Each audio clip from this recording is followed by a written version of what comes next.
Casi 2 meses después del inicio del último estado de excepción y la declaratoria de conflicto armado interno, las fuerzas del orden han detenido a más de 10,000 personas. Sin embargo, en realidad las cifras del Plan Fénix se traducen en más seguridad para los ecuatorianos.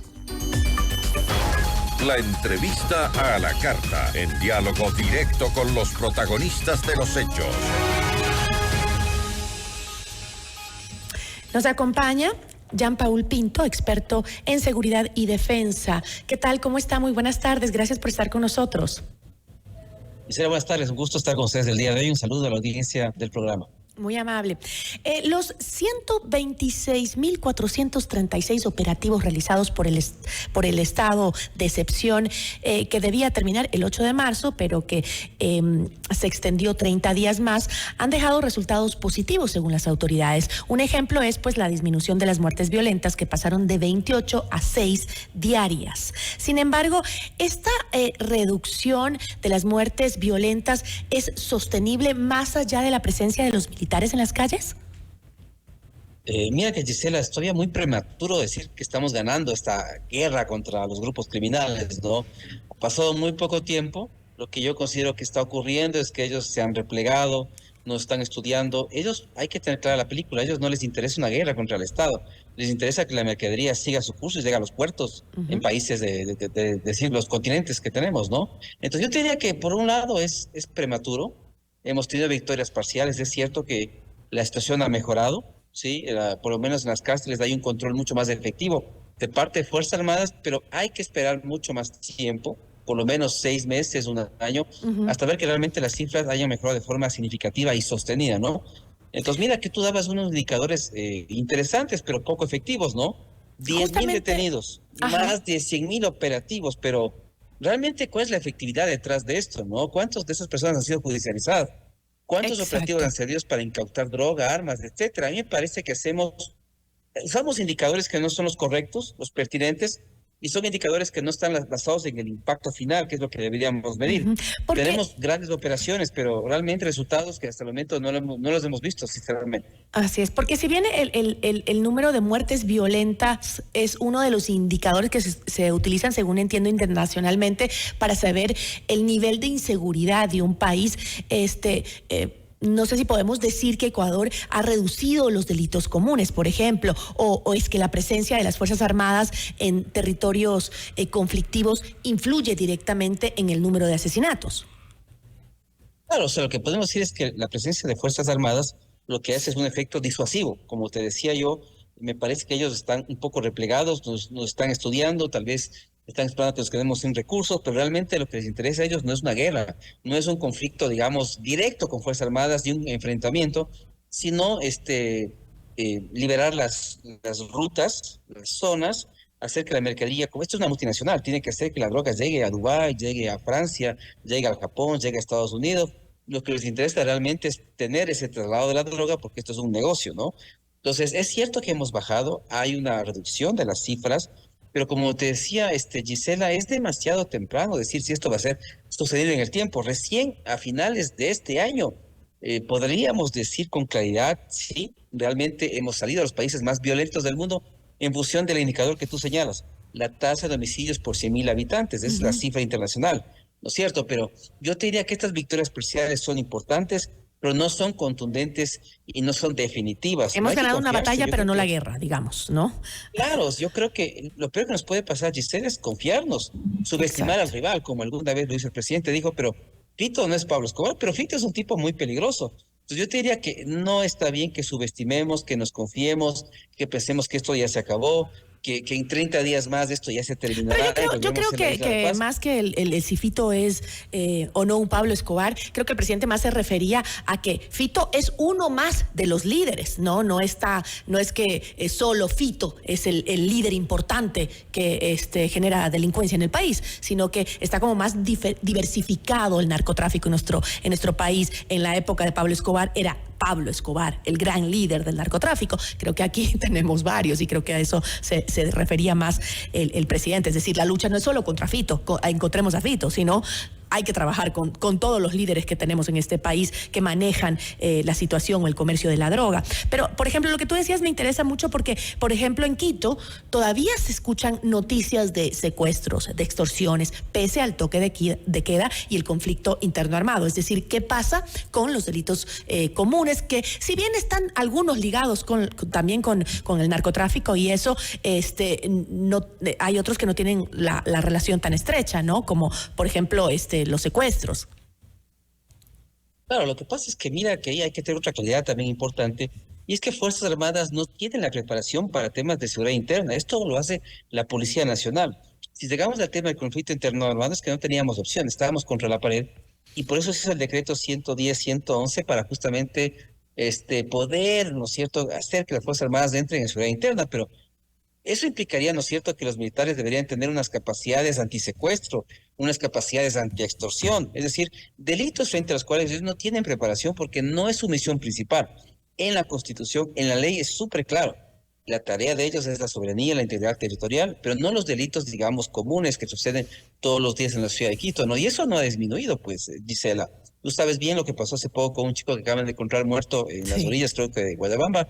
Un poco la lógica, ¿no es cierto?, de la inseguridad. Salen de fiestas, de discotecas, se pagan taxis para que estos chicos suban y son secuestrados por horas para vaciar las cuentas y luego, bueno, en estos casos se les fue la mano con la mina y el chico apareció muerto, ¿no? Este tipo de delitos sigue siendo importante en la ciudad de Quito y frente a eso el que haya o no haya militares no va a hacer la diferencia, porque ellos no están en este tipo de delitos. Ellos están en el tema de cárceles, en el tema del narcotráfico, en otro tipo de delitos que van más allá de lo que pasa en la lógica de las ciudades, ¿no? Ahora también hay otro tema importante que tú lo mencionaste al inicio y es qué sucede con las detenciones señaladas por el gobierno como un éxito del Plan Fénix. Es decir, en el marco de los más de 10.000 detenidos, los datos de la Fiscalía General del Estado muestran un panorama que no es tan alentador como parecería, pues solo 494 de las 10.000 personas detenidas tienen un proceso legal en marcha. Esto quiere decir que solo el 5% están atravesando un proceso legal. Entonces, se anuncia por un lado las detenciones, que está bien, eso implica que ha habido un trabajo detrás, pero ¿qué pasa con estos? ¿Van a volver a las calles porque no tienen un proceso legal en marcha? Sí, mira que tú lo señalas bien y lo decía al comienzo de esta entrevista. El indicador utilizado no es el correcto. Me parece a mí que no debemos medir en función del número de detenciones, que puede parecer importante, pero no es un indicador de impacto. Lo que nos interesa es ser efectivos, es decir, así yo haga muchas menos detenciones, ponte que hagamos 1.000, pero de si de esas 1.994 son terroristas, somos efectivos. Entonces, el problema no está en detener a mucha gente, sino que los que detengamos realmente sean los que buscamos y sean los que hay evidencia y pruebas concretas contra ellos, porque lo contrario, se detiene a mucha gente simplemente para decir que se hace un buen trabajo, pero cuando ya llega la fiscalía, llega delante de un juez, las evidencias tal vez no son suficientes, las pruebas no son suficientes, o no se presenta el caso de forma correcta. Hay muchas posibilidades en el tema de que realmente sean judicializados. Exacto. Entonces mira que, Gisela, realmente no es porque detengamos a mucha más gente que somos muy buenos, más bien yo te diría que detengamos a menos, pero que los que tengamos realmente sí tengamos pruebas. Entonces, la pregunta sería, la pregunta sería más bien, ¿cuántos de esos detenidos y de esos operativos representan realmente la lucha contra el terrorismo? No sé si se nos cortó la conexión. ¿Me escuchas? Ay, parece que se nos cortó la conexión con Jean-Paul Pinto, experto en seguridad y defensa. Estábamos conversando sobre las detenciones que se han registrado en el país, 10.000 detenciones. Ahí estamos de nuevo, de vuelta. Te comentaba que entonces la pregunta más bien debería plantearse de la siguiente manera. ¿Cuántos de estos operativos y de estos detenidos representan realmente o están relacionados realmente con la lucha contra el terrorismo? Ay, qué pena. Parece que estamos perdiendo la señal con Jean-Paul. Bueno, tenemos algunos temas que estábamos conversando. Hablábamos de el bajo nivel de judicialización de los casos de los detenidos. Es decir, solo un 5% de los 10.000 detenidos en el Plan Fénix tienen un proceso judicial. Ya tenemos de nuevo a Paul, ¿verdad? A Jean-Paul. Sí. Sí. Entonces, mira que esto, Gisela, es un tema de eficiencia de recursos, porque gastamos muchos recursos para muy pocos resultados. Ujú. Yo diría que lo que está pasando es que tenemos un mal uso de los recursos públicos de policía y de militares y no estamos siendo efectivos en la cantidad de gente que realmente puede ser judicializada.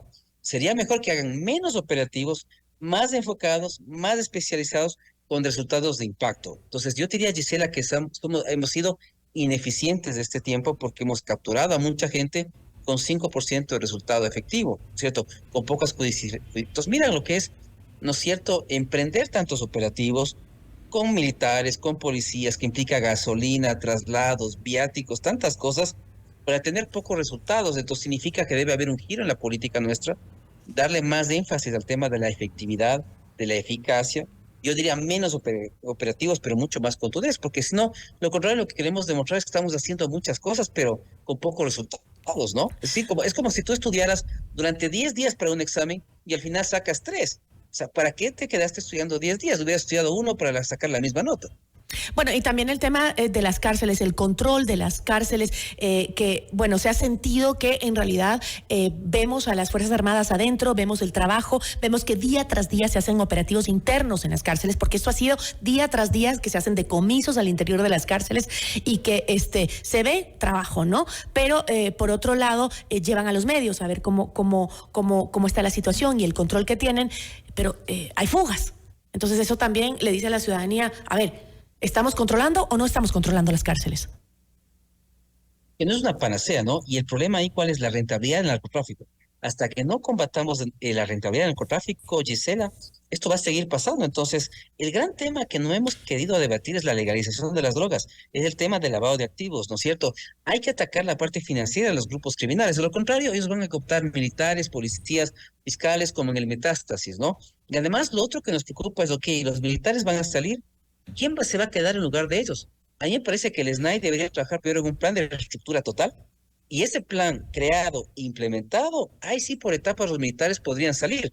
Pero imagínate lo que es que el SNAI no tenga hasta ahora un plan de reestructura, ni creado ni ejecutado, y ya estemos pensando en qué momento van a salir los militares. Entonces va a ser muy triste porque todo lo que hemos avanzado con los militares, ¿no es cierto?, en control, en que han encontrado armas, esta suite de lujo, ¿no es cierto?, estas prebendas que tenían los PPLs, va a regresar, porque una vez que ellos salgan, nuevamente el control pasará a los grupos criminales lastimosamente. Entonces yo te diría, Gisela, que el otro gran foco que tenemos que darle todo el énfasis es al SNAI. Fortalecer, reestructurar, hacer este plan, implementar, y recién ahí, mira que nos tomará por lo menos 1 año o 2. No es que es de días, ¿no? Entonces Sí, no será que tan los fácil. militares tendrán que seguir por lo menos 1 año o 2 años más hasta que realmente ellos puedan dejar las cárceles a una entidad segura, no cooptada, profesional, técnica, con todo lo necesario para gestionar una cárcel. Y eso va a tomar muchísimo tiempo. Jean-Paul, muchísimas gracias. Gracias, Gisela, por la invitación. Un saludo a toda la audiencia de la radio. Muchísimas gracias. Jean-Paul Pinto, experto en seguridad y defensa. Regresamos en instantes con Gisela Bayón.